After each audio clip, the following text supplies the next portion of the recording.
Now on this project, I'm gonna show you something that's the most common thing I work on these Husqvarna pole saws.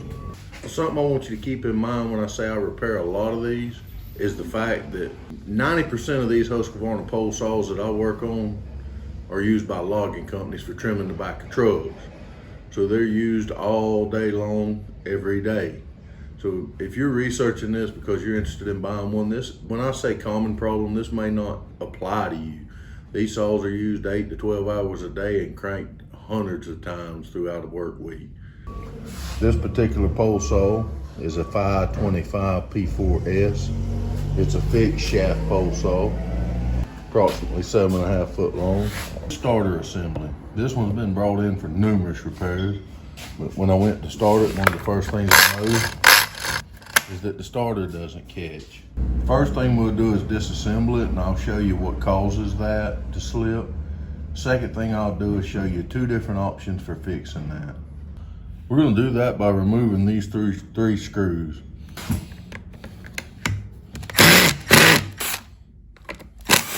Once you remove them screws, you should be able to lift it up out of there. There's 2 ways to fix this machine, 2 options that you can take. And I'll post the links to all these parts I'm fixing to show you. First part, if you have a little bit of craftsmanship and you can do some handiwork, you could buy just your rotor and just your pawl setup, and then you could replace this in here and replace your pawl setup on your unit. If your skills are not that advanced, you can buy this complete housing that's already ready, 3 bolts, and this pawl. Either way, you're gonna need this pawl, and I'll post all the links. Now the one we're gonna work on today, we have a lot of other work to do, so labor's not really gonna be a factor because it's already figured in, so we're gonna replace those parts. I'm gonna give you a walkthrough on how to do that. So the first thing we're gonna do is remove this pawl setup. We're gonna have to block the piston, so we'll need to remove this spark plug. And I can never get them off easy.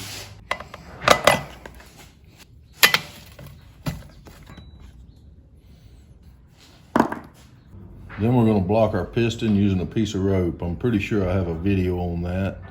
If so, I'll post it in the links. We're gonna put that down into our cylinder. Now we've got our cylinder blocked, we'll remove this. They make different type tools for removing those. I've also found that a wood dowel and a simple mallet works quite well. So with our piston blocked, we're gonna put our dowel on it, and we want to strike it in a counterclockwise rotation. Some come off easier than others, and that is our damage. You don't need to put any Loctite on these. When you snug it down after cranking it, it'll pretty much tighten itself. I do, however, turn it back and like to give it a little bump. So at this point, you can remove your piston rope, blocking your piston, and reinstall your spark plug. Now we're gonna move over here and repair the actual starter assembly itself. First thing you're gonna wanna do is relieve the tension off of this. If you try to take this loose with tension on it, you're gonna have springs come out of it everywhere. To do that, if you'll notice here on the side where your pull handle is, there's a little guard that slips down. You wanna pull that out. Sometimes it'll come out by hand, sometimes I have to take a pair of pliers. Then pull your rope out, about 8 or 10 inches. Hold that rotor to where that groove is facing where your rope exits the assembly. Hold your finger down on that rotor and release. Now just reach in,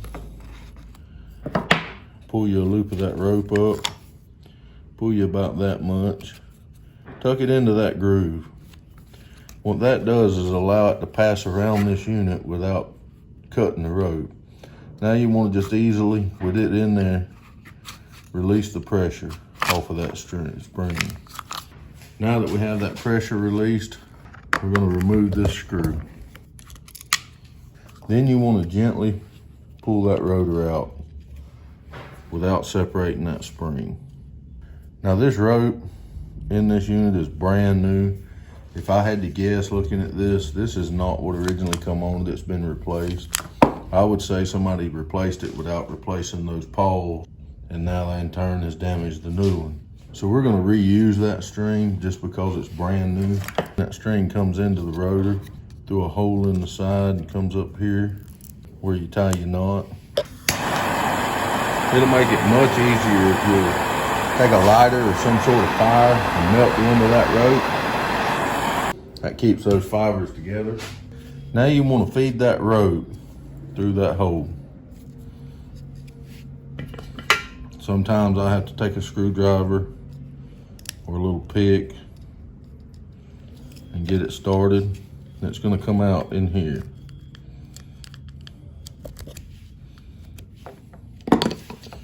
Pull it up, tie you a good knot in it.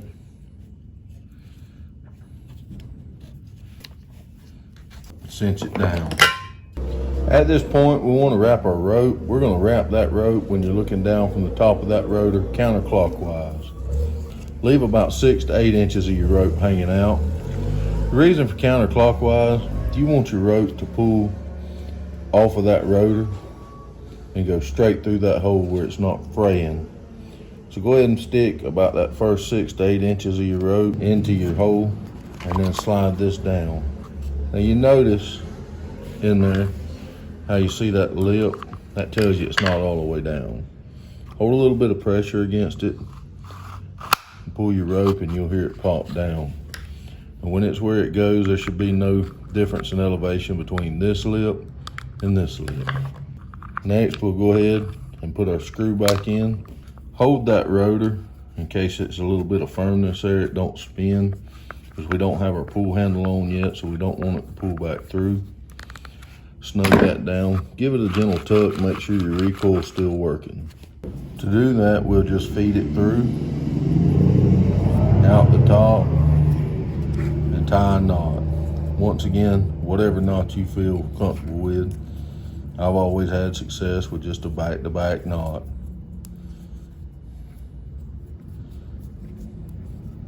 And then pull it down in your handle and cinch it down. Next, we're gonna put the tension back to it. To do that, it's gonna be much like we did when we released the tension. Pull your rope out about 12 to 14 inches. Line that notch up with the rope opening and hold your finger down. You're gonna reach down, pull that rope up, and you're gonna put it in that knot. Now, unlike unwinding it to release the tension, we're gonna go the opposite way now, following the same procedure with that rope locked in. And depending on the strength of your string, we're gonna put about 2 to 3 wraps on it. Once you get your wraps on it, line that back up with this opening, pull it tight and it pulls it out, and then test it. Make sure it's got the tension you want. Then we're going to take our guard and we're going to reinstall it. Now we just need to put it back on the unit and test it. We'll reinstall that. You kind of have to work it if you don't take the top loose to get these tabs underneath it, and give it a gentle tug while you're pulling it down. Make sure it sets into place, and then we'll tighten her down. When you're taking it down, it's a good idea to just give it a gentle tug and make sure everything's lining up. If it's not lined up and something's on top of each other and you just keep cranking it down, you're gonna break something. If we've done everything we should have done like it should be done, when we pull on this, it should pull the motor over. We should have positive engagement. And we do. The most common thing I see that causes this failure is people grab the unit and they start trying to crank it and snatching and not letting it go. Don't crank your units that way. When you crank your unit, make sure you got a positive grip, give a full pull, let it retract back, pause a minute, pull again. That'll stop that. When that is seated in there and the unit's running, those paws are just bypassing it. So when you get ready to pull on it and crank it, and you pull it, that paw catches against that shoulder. And so if it's not all the way caught and you snatch it, that's what rolls the edges of it. Anyhow, Simple repair with the proper tools should take you less than 10 minutes. Thank y'all for joining me.